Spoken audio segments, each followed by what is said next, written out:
하나님께 감사와 영광의 박수 올려드리겠습니다. 할렐루야. 하나님께 사랑받으시고 하나님을 사랑하셔서 오늘도 수요 예배를 통해 말씀을 통해 하나님을 만나기를 소망하시는 믿음의 가족 한 분 한 분에게 여호와 하나님과 우리 주 예수 그리스도로부터 은혜와 평강이 넘치도록 임하심을 믿습니다. 우리 세계 비전교회가 참 대단하다 생각드는 것이 있습니다. 우리 오늘 그 아동부 여름 수련을 갔다가 5시 조금 넘어서 교회로 돌아오셨습니다. 그래서 저도 어제 가서 봤는데 거리가 좀 멉니다. 멀고 그 예배드리는 장소를 봤더니 이게 이런 의자가 아니에요. 그냥 바닥에 앉는 겁니다. 쉽지 않았을 텐데 그 2박 3일 동안 피곤했을 텐데도 수요 기도회라고 나오신 분들도 계십니다. 대단하십니다. 피곤하셔서 집에 가셔서 쉬셔도 되는데 또 이렇게 하나님이 힘주셔서 교회 나오셔서 예배드리는 이 귀한 믿음의 모습을 하나님께서 기쁘게 받으신 줄로 믿습니다. 또 여름 휴가를 맞아서 수요 기도회에 나와서 예배드릴 수 없는 분들도 또 이렇게 교회에 오셔서 함께 예배드릴 수 있어서 또한 너무너무 감사의 말씀 올려드립니다. 이 모든 것을 통해서 하나님께서 내가 너희를 사랑한다 우리에게 말씀하시는 줄로 믿습니다.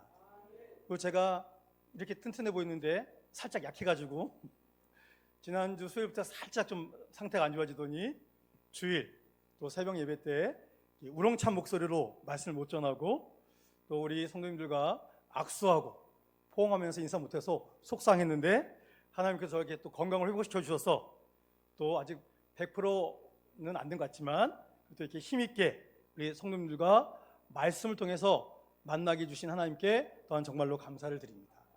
그래서 세어보면 우리에게 있는 모든 것 하나님의 은혜가 아닌 것이 없습니다. 그래서 감사함으로 받으면 버릴 것이 없다고 했지 않습니까? 불만 불평하면 다 나빠요. 그런데 내가 아플지라도 없을지라도 어려움이 있을지라도 하나님이 나에게 힘주십니다. 하나님께서 나를 붙들어 주십니다. 하나님께서 나로 주의를 하게 하십니다. 고백하면 그 고백의 입술을 통해 하나님의 복이 우리에게 쏟아부어 준 줄 믿습니다. 그게 훌륭하신 분들이니까 제가 퀴즈를 좀 내도록 하겠습니다. 퀴즈를 낼 테니까 잘 맞추시기 바랍니다. 다음은 누가 누구에게 한 말일까요? 나는 떡을 썰 테니 너는 글을 쓰거라. 누가 누구한테 한 말이죠? 한석봉 어머니가 그죠? 아들 한석봉에게 한 말이죠. 자, 맞추신 분 손 다 맞추셨죠? 자, 토닥토닥 하십시오. 야, 내가 역시 똑똑하구나. 그렇죠? 대한민국에서 국민학교 또는 초등학교를 졸업만 하셨으면 누구나 다 맞출 수 있는 그런 문제였습니다. 근데 제가 지금부터 낼 문제는 누구나 아무나 맞출 수 없습니다. 특별하신 분들만 맞출 수 있습니다. 그러니 이 문제를 맞추면서 내가 특별한 사람이었나 한번 판단해 보시고 맞추실 수 있으면 야, 나는 특별한 사람이었구나 하는 자부심을 가지시기 바랍니다. 자, 퀴즈 나갑니다. 다음의 말은 누가 누구에게 한 말일까요? 주는 그리스도시요 살아계신 하나님의 아들이시니이다. 누가 했다고요? 베드로가 누구의 말을 듣고 질문을 듣고 예수님의 질문을 듣고 이게 제가 볼 때 다 맞추셨어요. 여기 계신 모든 분들은 특별하신 분입니다. 자, 우리가 잘 아는 바와 같이 예수님은 제자들에게 사람들이 인자를 누구라고 하느냐 물어보셨습니다. 그 제자들이 뭐 이런저런 이야기를 했습니다. 그래서 그런 제자들을 향해서 예수님이 물어보십니다. 그러면 너희는 나를 누구라고 생각하느냐? 그때 가장 먼저 베드로가 조금도 주저하지 않고 외친 정답이 뭐죠? 주는 그리스도시요 살아계신 하나님의 아들이십니다. 여러분, 베드로는 공부를 많이 한 석학이죠. 박사님이시죠. 그래서 이거 다 잘 알지 않겠습니까? 아닙니다. 그냥 그 당시 일반적인 사람의 수준이었어요. 그런데 예수님이 질문이 끝나자마자 대답을 합니다. 너무나 멋진 고백 아닙니까? 정답 중에도 이런 정답이 어디 있겠습니까? 예수님께서 너무 기쁘셔서 그러한 베드로의 답을 들으시고 이렇게 대답하셨습니다. 마태복음 16장 17절 말씀 함께 봉독합니다. 시작.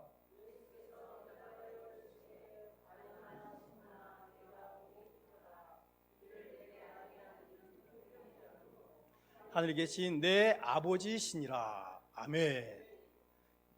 베드로의 고백을 듣고 예수님이 베드로에게 뭐라고 하셨다고요? 야, 넌 복이 있다. 넌 복 있는 사람이야. 여러분, 대답 한마디만 잘해도 복을 받습니다. 그렇죠? 그런데 중요한 건 이 복은 아무나 받을 수 있는 게 아닙니다. 자, 말씀 다시 비춰주세요. 예수님께서 뭐라고 그러셨냐면 네가 진짜 복이 있는데 네가 알 것이 있다. 그것은 네가 스스로 깨달은 게 아니다. 너의 힘으로는 불가능한 대답이었다. 네가 이 고백을 멋지게 한 것은 누구로부터? 자, 보세요. 이를 내게 알게 한 이는 혈육이 아니요. 여러분, 이 혈육이란 건 뭐냐면 타락한 본성을 가진 죄인. 이 죄인이 스스로 알 수 있는 것이 아니다. 분명히 말씀하십니다. 그리고 혈육이 아니요. 누가 알려주셨다고요? 하늘에 계신 내 아버지께서, 성부 하나님께서 알려주셨기 때문에 네가 이것을 알고 거의 동시다발적으로 대답할 수 있었던 것이란다 하고 알려주십니다. 여러분, 베드로는 예수님과 함께 지금 같이 살고 있습니다. 모든 순간을 함께 하십니다. 예수님이 하신 말씀, 예수님이 하시는 행동, 그 모든 것을 가장 근접해서 다 보았습니다. 예수님과 가까이 하면 할수록 베드로는 하나님을 알아가게 됩니다. 예수님의 모습을 통해 그의 믿음이 지금 성장하고 있습니다. 그래서 이 모든 것을 통해서 위대한 고백을 했던 것입니다. 그렇다면 하나님께서는 이 위대한 고백을 베드로만 하기를 원하시겠습니까? 아닙니다. 하나님이 택하신 모든 주의 자녀들이 이 고백을 하기를 원하십니다. 성령님의 역사심을 따라 믿음을 갖게 된 모든 사람이 이 고백을 하게 하십니다. 구원받은 성도들이라면 그 누구도 빠짐없이 그의 배움이 어떠하든지 그의 모습이 어떠하든지 이 고백을 하도록 하나님께서 은혜를 베풀어 주셨습니다. 그래서 다시 한번 질문하겠습니다. 본인의 믿음을 가지고 확실하게 대답하시기 바랍니다. 성도님은 하나님의 택하심을 받은 분이 맞으십니까? 분명하게 고백을 하셔야 돼요. 하나님이 들으십니다. 사탄도 듣습니다. 또 나의 고백을 내가 또 듣지 않아요? 그러니까 분명하게 얘기하십시오. 분명히. 다른 건 말씀 안 하셔도 되는데 이런 분명한 신앙의 고백은 확실하게, 선명하게 고백을 하셔야 됩니다. 다시 한번 질문합니다. 성도님은 하나님의 택함을 받으신 분이 맞으십니까? 아멘. 예수님을 유일한 구원자로 고백하시고 그분은 살아계신 하나님의 아들이심을 믿으십니까? 아멘. 이것이 오늘 우리가 할 수 있는 최고의 고백입니다. 이 고백을 하는 순간 주님께서 우리에게 뭐라고 말씀하신다고요? 내가 복이 있다. 이 고백을 하신 모든 분에게 하나님께서 하늘과 땅에 속한 모든 복을 폭포수처럼 쏟아부어 주심을 분명히 믿으시기 바랍니다. 우리는 이 고백을 기쁨으로, 감사함으로 지금도 고백합니다. 누구를 만나든 어떤 자리에서건 우리는 이 고백을 할 수 있습니다. 하나님께서 우리에게 은혜를 주셨기 때문입니다. 우리는 어떤 사람에게 지도받는 사람이 아니에요. 하나님 아버지로부터 이 놀라운 은혜의 가르침을 지금도 받고 있음을 분명히 믿으시기 바랍니다. 예수님은 베드로의 이 고백을 모든 사람이 하기를 원하셨습니다. 그래서 예수님은 부지런히 복음을 전하십니다. 오늘 본문에서 중풍병자를 그의 죄에서부터 사해 주시면서 예수님은 자신을 이 세상의 구원자로 오셨음을 분명히 선포했습니다. 이 얼마나 감사한 일입니까?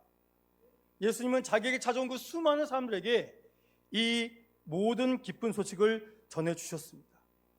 지금 예수님 주변에는 수많은 사람들이 모여 있습니다. 그 사람들은 예수님의 말씀을 들었고 모든 것을 목격했습니다. 지금 중풍병자가 지붕을 뚫고 4명의 지인들에 의해서 내림받는 것도 모두 다 보았습니다. 이 얼마나 놀라운 모습입니까? 그런데 그 모습을 보고 그곳에 있던 모든 사람들이 열광했을까요? 우리가 이 배경을 통해서 또 알 것은 수많은 사람들이 모여 있었지만 그들 중에 야, 예수님 대단하시지 않아? 예수님 또 어떤 일 하실까? 그래서 정말 예수님을 추앙하는 마음을 가진 사람들만 모여 있는 게 아닙니다. 추앙이 뭐죠? 우러러 바라보는 겁니다. 너무너무 존경하는 거예요. 최상의 존경이 추앙하다, 이런 뜻입니다. 근데 그런 사람들만 있는 게 아니라 하도 예수 예수 하니까 도대체 예수는 누구냐? 왜 사람들이 이렇게 열광하느냐? 너무 궁금해서 예수를 한번 조사해 보겠다고 따라온 서기관, 바리새인, 그런 사람들도 이 무리에 굉장히 많이 속해 있었다는 것입니다. 그들은 예수님이 하신 말씀들, 그리고 중풍병자에게 선포한 사죄의 선포를 아주 불쾌합니다. 바리새인과 서기관들은 당시의 사회 지도층입니다. 그래서 율법을 제대로 교육받은 사람들입니다. 오늘 읽었던 6절에 서기관들은 시험을 통해서 서기관으로 임명되었습니다. 그리고 안수받은 후 율법 전문가로 활동합니다. 성경이 궁금하면 누구나 서기관에게 가서 물어보면 됩니다. 그러면 그들은 조금도 지체하지 않고 술술 대답을 해줍니다. 그런데 그런 그들이 예수님의 말씀 하나하나, 행동 하나하나에 어마어마한 반감을 가지고 있습니다. 예수님이 죄사함을 선포하자 그들은 마음속으로 아주 심각한 감정을 표출합니다. 오늘 본문 7절 보십시오. 본문 7절 말씀 함께 봉독합니다. 시작.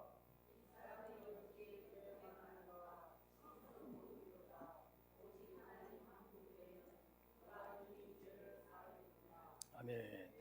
자, 이 사람들이 지금 마음속으로 예수님을 뭐라고 평가합니까? 신성 모독자로다. 그 이유는 뭐라고요? 하나님만이 죄를 사할 수 있는데 인간인 주제에, 죄인인 주제에 무슨 죄를 선포한다는 권세가 있다고 말하느냐? 이렇게 말하면서 마음속으로 예수님을 굉장히 평가절하합니다. 개역개정에서는 그들이 참남하도다 라고 말했다고 합니다. 이 참남하다가 무슨 뜻이냐면 주제넘게 건방지고 사악하다, 이런 뜻입니다. 수많은 사람들은 예수님의 복음을 듣고 병고침을 받으면서 예수님을 추앙하고 있는데 말씀을 제대로 배워서 전문가로 일하는 그들은 예수님을 향해서 주제넘게 건방지고 사악한 놈, 이렇게 속으로 말하고 있습니다.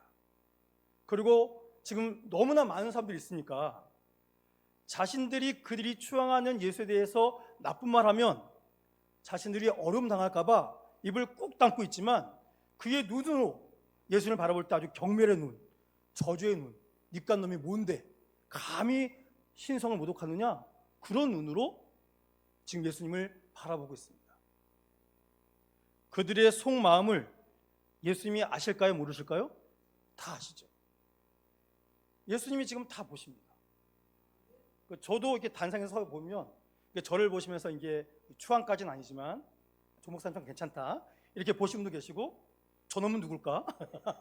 그런 눈빛을 가지고 나와 계시지만 이 눈빛이 이게 꿀이 뚝뚝 떨어지느냐 덜 떨어지느냐 이게 느껴질 때가 있습니다. 근데 아무것도 아닌 저도 그런데 우리 예수님 한번 싹 보시면 아실까요? 모르실까요? 다 아시죠. 다 아십니다. 그리고 그들이 속으로 이런 생각을 하고 있는 것도 다 꿰뚫어 보고 계십니다. 그래서 예수님께서 그들을 향해서 이렇게 말씀하십니다. 8절 말씀 함께 봉독합니다. 그들이 속으로 이렇게 생각하는 줄을 예수께서 곧 중심에 아시고 이르시되 어찌하여 이것을 마음에 생각하느냐. 자, 사람들은 지금 모를 거라고 생각했어요. 그리고 예수님 향해서 막 속으로 엄청 울고 해댑니다. 그리고 내가 보는 시선을 못 보겠다고 막 째려보고 막 경멸하게 보고 막 그러고 있습니다. 근데 예수님께서 쓱 보시더니 그 서기관들 몇 명을 딱 집어보면서 너희들 마음으로 지금 내 욕했지? 너희들 왜 그러고 있니? 라고 말씀하시는 겁니다. 예수님께서는 지금 다 알고 계세요. 여러분, 이 말씀을 우리가 잘 기억하셔야 됩니다. 우리는 하나님이 지금 나에 대해서 잘 모르실 것이다 착각합니다. 인간들은 누구나 이중 언어를 써요. 그냥 좋은 것을 좋다, 나쁜 것을 나쁘다 이렇게 말하면 좋은데 그렇게 얘기하지 않아요. 그렇게 한번 해보세요 이렇게 얘기하면 좋은데 한번 해봐, 해보라니까 이렇게 말을 합니다. 이건 하라는 거예요, 하지 말라는 거예요? 하지 말라는 거 아닙니까? 그러니까 우리는 이중적인 언어를 너무 많이 사용한다니까요. 근데 순진한 사람들은 하라는구나 하고 또 하기도 합니다. 근데 예수님은 다 아신다니까요. 말하지 않아도 아시고 말해도 아십니다. 우리가 사람은 속일 수 있습니다.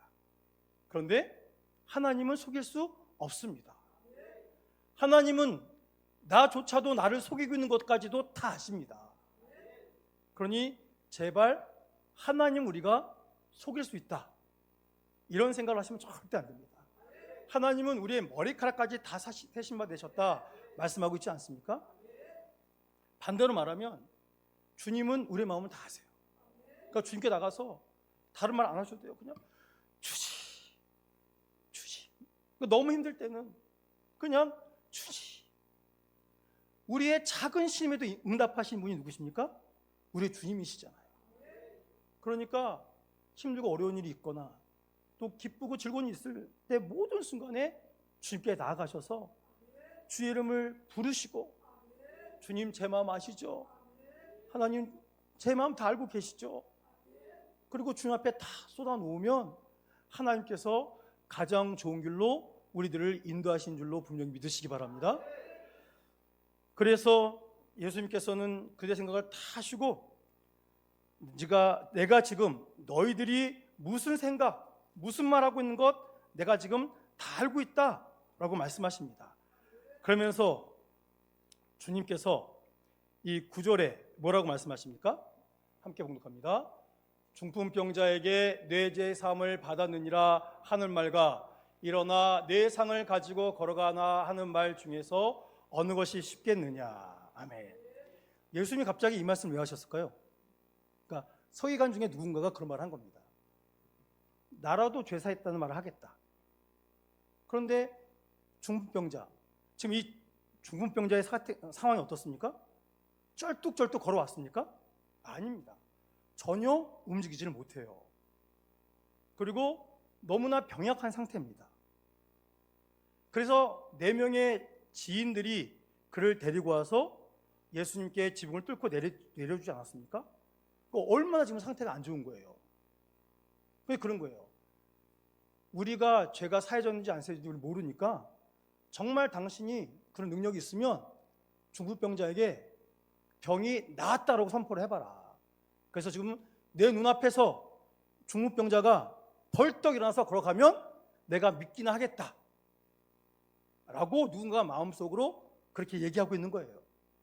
그래서 오라, 니들이 지금 그런 말 하고 있구나. 내가 그 말을 다 해주겠다. 너희들이 속으로 하고 있는 말을 내가 입 밖으로 꺼내내 주마 하고 이렇게 말씀해 준 겁니다. 여러분, 죄의 상을 받았다 하는 말, 일어나 내 상을 가지고 걸어가라, 두 말 중에서 어느 말이 쉬울까요? 뭐가 쉬울까요? 죄인 된 우리 입장에서는 둘 다 어렵습니다. 우리는 어떤 것도 말할 수 없어요. 왜냐하면 우리에게는 그런 권세가 없기 때문입니다.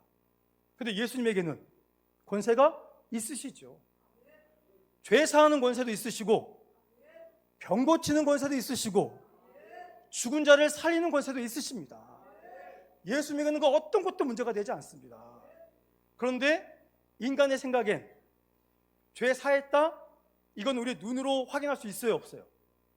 확인이 안 되지 않습니까? 그런데 지금 죽어가는 중풍병자가 예수님의 말씀을 통해서 병이 낫고 일어나서 그 상을 들고 걸어간다면 이거는 확실한 증거 아니겠습니까? 그러니까 지금 그런 걸 얘기하고 있는 거예요. 그래서 예수님께서 네가 속으란 질문을 내가 입 밖으로 너에게 다시 한번 질문한다. 자, 이 얘기 듣고 서기관들이, 그런 마음속에 생각한 서기관들이 어떤 생각이 들었겠습니까? 뜨끔했겠죠. 저 사람 뭐야? 나는 속으로 얘기했는데 어떻게 알고 있는 거지? 얼마나 덜덜덜 떨렸겠습니까? 그러고 나서 10절에 예수님께서 이렇게 말씀하십니다. 10절 함께 봉독합니다. 시작.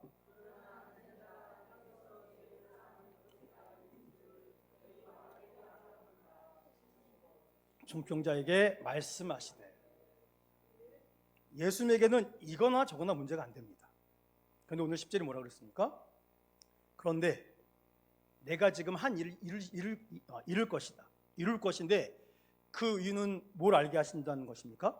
그들에게 예수님은 어떤 분이시다? 죄를 사하는 권세가 있는 분이시다. 나에게 그 능력이 있는 것, 그 능력이 있다는 것은 서기관들이 속으로 한 말에 의하면 예수님이 누구시다? 하나님이시다. 예수 저 사람이 죄를 사하는 권세가 있다면 그는 누구다? 하나님이시다. 그것을 내가 너에게 선명히 보여주겠다 라고 말씀하십니다. 그리고 11절에 이렇게 말씀하십니다. 내가 내게 이르노니 일어나 내 상을 가지고 집으로 가라. 와, 너무 멋있지 않습니까? 예수님은 조금도 주저하지 않으십니다. 지금 보여줘야 되거든요. 믿음 없는 자들, 의심하는 자들, 교만한 자들에게 하나님의 역사를 보여주셔야 됩니다. 그리고 이 일을 통해 그 자리에 있던 수많은 사람들에게 누가 하나님이신지를 분명히 보여줘야 됩니다. 그래서 말씀하신 것처럼 중풍병자, 지금 이 병상에 누워있다니까요. 한쪽이 말라 있어요. 아무것도 못합니다. 그런데 그에게 뭐라고 하셨다고요? 일어나라! 일어나서 뭐 하라고요? 내 상을 가지고 집으로 가라! 말씀하셨어요. 그랬더니 12절 이런 말씀이 있습니다. 우리 12절 말씀 함께 봉독합니다. 시작. 그가 일어나 곧 상을 가지고 모든 사람 앞에서 나가거늘 그들이 다 놀라 하나님께 영광을 돌리며 이르되 우리가 이런 일을 도무지 보지 못하였다 하더라. 아멘. 예수님의 말씀이 마치자마자 어떻게 됐다고요? 중풍병 환자가 벌떡 일어났습니다. 일어났다는 것은 그의 한쪽 마른 것이 다 회복됐다는 거예요. 자, 일어나서 뭐 했다고요? 병상을 듭니다. 아니 지금 기력이 없다니까요. 베드로 장모도 그랬지 않습니까? 베드로 장모도 오랫동안 누워 있었어요. 그런데 예수님이 손을 잡아주시자 어떻게 했다고요? 벌떡 일어납니다. 그렇죠? 일단 병이 고침받고 기력이 회복됐어요. 그리고 예수님과 제자들에게 대접해 드렸대요. 그러니까 수종 들었더라라고 되어 있지 않습니까? 똑같은 역사가 지금 나타나는 거예요. 이 중풍병자, 죽어가는 사람이 벌떡 일어납니다. 병 고침을 받았어요. 그리고 힘이 돕니다. 그래서 뭐 했답니까? 자기가 갖고 온 누웠던 상, 여러분 이 어떤 상인지 모르겠지만 이 병상, 이게 아마 이렇게 우리로 말하면 군대에서 뭐 훈련할 때 접었다 폈다 하는 뭐 그런 것 정도 되겠죠? 근데 그것도 꽤 무겁습니다. 혼자 들기는. 왜냐하면 4명의 지인, 친구들은 어디 있어요 지금? 지붕 위에 있잖아요.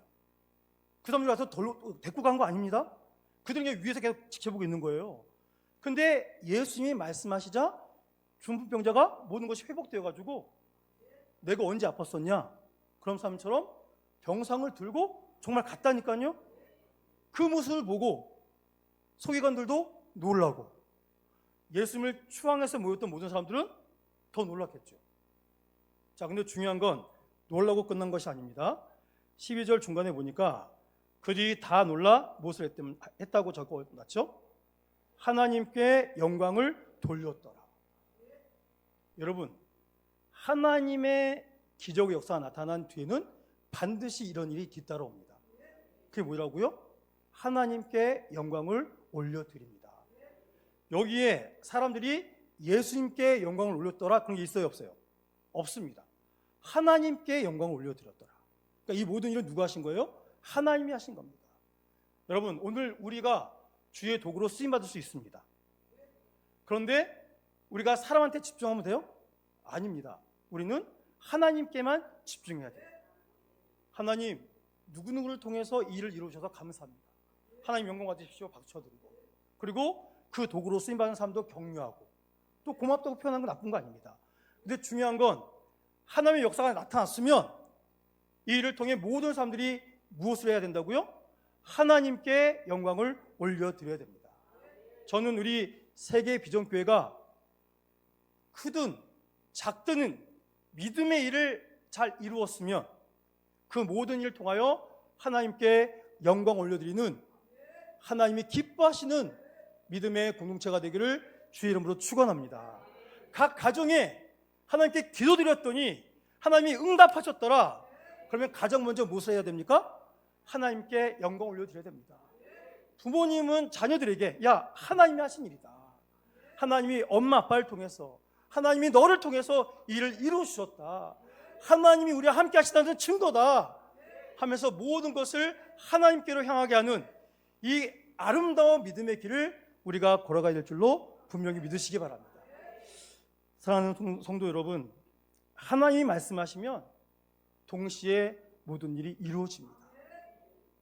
그리고 그 일을 믿거나 믿지 않는 사람들도 함께 바라보게 됩니다.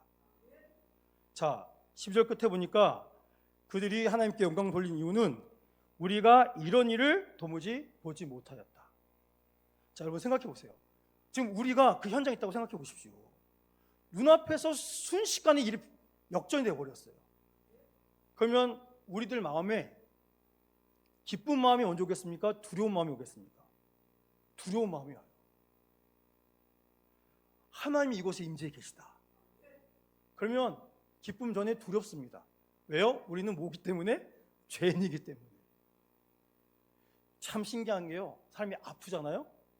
그럼 어떤 생각이 먼저 듭니까? 갑자기 아파요. 그럼 어떤 생각이 먼저 드세요? 내가 죄진 게 있나? 죄진 게 있었는데 이걸 숨기고 있었어요, 우리가. 근데 아파요, 갑자기. 몸 문제가 생겨요. 그러면 막 찔려가지고, 내가 그때 그 죄져가지고, 내가 이거 빨리 해결하지 못해가지고, 회개하지 못해가지고, 하나님이 날 치시나 보다. 그래서 우리가 어떤 마음이 듭니까? 주님 잘못했습니다. 기도하잖아요. 근데 이거 굉장히 좋은 겁니다. 죄의 문제가 해결이 안 되면 하나님께서 우리에게 주실 복이 임하지 못합니다. 그래서 우리는 이 모든 걸 바라보면서 하나님 잘못했습니다. 하나님께 더 가까이 나가지 못해서 죄송합니다. 내 삶의 부분에서 하나님에게 많은 것을 내어드리지 못하고 주님의 은혜 가운데 나가지 못해서 하나님 정말 죄송합니다. 근데 이 일을 통해서 내 자신을 돌아보게 하시고 주님께 나아가게 하시니 정말로 감사드립니다. 이러한 것을 주님께 고백할 수 있도록 저희를 이끄심에 또한 저희들이 하나님께 더욱더 감사드려야 될 줄로 믿으시기 바랍니다. 사랑하는 성도 여러분, 오늘도 주님께서 우리 가운데 임재하심을 믿습니다. 하나님께서 이 일을 이루어 주시는군요. 하나님 너무 감사합니다. 기대하시기 바랍니다. 여러분, 하나님 이 땅에 있는 모든 교회들을 통하여서 이루고자 하신 일이 있습니다. 뭐냐면 죽어가는 영혼을 살리는 것입니다. 그리고 믿음이 약한 자를 믿음이 강한 자로 양육하는 것입니다. 그리고 이 땅과 전 세계 동시다발적으로 예수님만이 그리스도이시다 라는 것을 전하는 사명이 오늘 우리 교회에 또 우리들에게 있는 줄로 믿으시기 바랍니다. 하나님은 누구를 통해서 그 일을 이루실까요? 우리를 통해서. 우리들이 부족해서 하나님께서 야 좀만 기다려봐, 니들이 좀 부족해서 안 되겠다, 내가 좀 새로운 피를 수혈해 줄게. 그래서 뭐 갑자기 막 모르는 분들을 보내주셔가지고 그분들이 주도적으로 이 교회를 이끌어서 하나님께서 원하시는 일을 하도록 하시겠습니까? 아닙니다. 잘났건 못났건 우리 세계의 비전교회 성도님들 통하여서, 우리가 물질이 많이 있든 없든 우리를 통하여서, 우리가 세상적으로 유명하든 안 유명하든 우리를 통하여서 하나님께서 세계의 비전교회의 믿음의 분량을 우리를 통하여 채우심을 믿으시기 바랍니다. 그래서 우리는요, 마음이 설레야 됩니다. 하나님께서 지금 우리와 함께 하신다. 그래서 우리의 죄를 사하시고 우리의 병든 몸, 마음, 영혼을 치유해 주신다. 그리고 그 모든 여정을 통하여서 움직이지 못할 정도로 연약해져 있는 우리들을 완전한 강건한 하나님의 자녀로 회복시켜 주셔서 믿음의 길을 이루게 하신다. 그래서 우리는 세계 비전교회 안에서 굉장히 좋은 믿음의 동역자들인 줄 믿으시기 바랍니다. 혼자 못합니다. 같이 해야 돼요. 2명보다는 3명이 낫죠. 3명보다는 4명이 낫고 4명보다는 5명이 낫고. 근데 우리 세계비전교회 성도님들이 다 같이 한 마음 한 뜻으로 하나님 주신 마음을 가지고 주께서 역사하실 줄로 믿고 각자에게 주신 은사와 달란트로 힘을 합쳐서 나가면 얼마나 큰 역사가 나타나겠습니까? 그래서 저는 기대합니다. 상당히 기대하는 게 많습니다. 하나님께 저에게 주신 또 비전도 있고, 저뿐만이 아니라 이곳에 계신 모든 분들에게 주신 비전이 있지 않습니까? 또 막 벅차오릅니다. 성도님들과 말씀 나눌 때 가슴이 더 막, 제가 볼 때 이 가슴이 좀 앞에 튀어나온 것 같아요. 하도 심장이 막 쿵쿵 뛰어가지고. 그래서 주님께서 오늘 우리에게 그 일을 하도록 우리와 함께 하신다고 저는 이 본문을 통하여 말씀하신 줄 믿습니다.